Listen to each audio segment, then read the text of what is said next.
Hey everybody, it's Dr. Eric Balkavage, and we're back for another edition of Thyroid Thursday. And today I want to talk about what happens when you take T4. Whether your gland makes T4 or when you get prescription T4, what happens to it?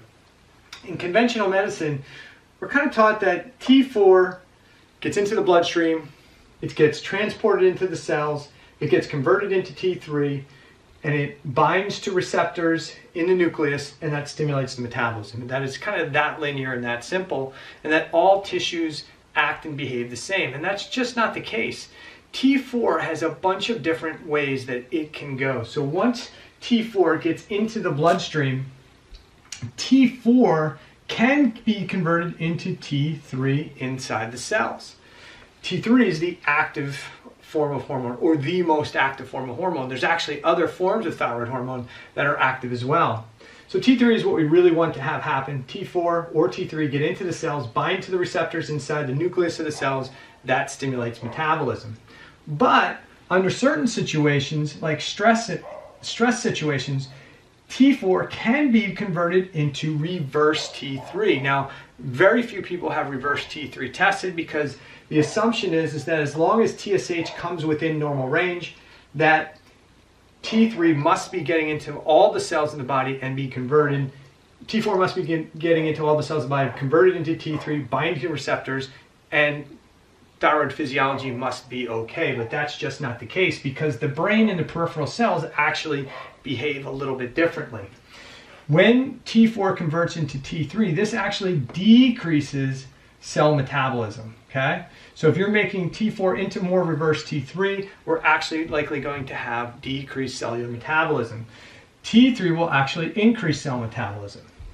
T4 can also be converted into something called tetrac, which is a process called oxidative deamination. Not that you need to worry about that, but tetrac can be another product. So T4 may not be converted into T3.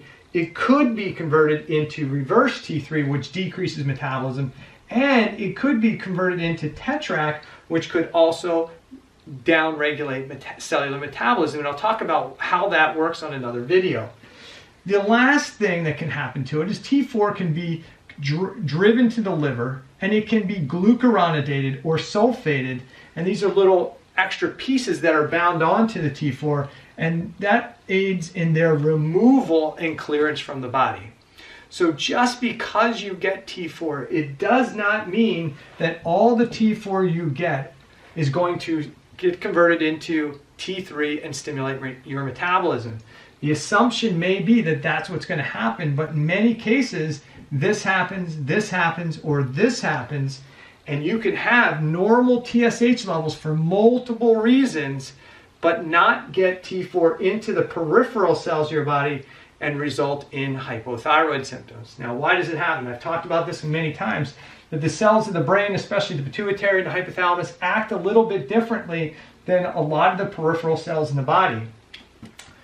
There's different transport mechanisms that occur typically in the pituitary gland in the brain.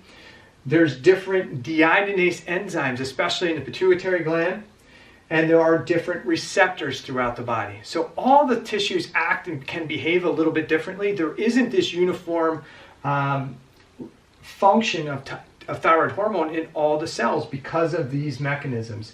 And when there's stress on the body, and we've talked about that before, that cell danger response can kick in. That can decrease thyroid transport. It can change the thyroid enzyme activity, and we can have more reverse T3 formed, we can have more tetrac, or we can have more T4 sent off the liver to be cleared from the body. Okay?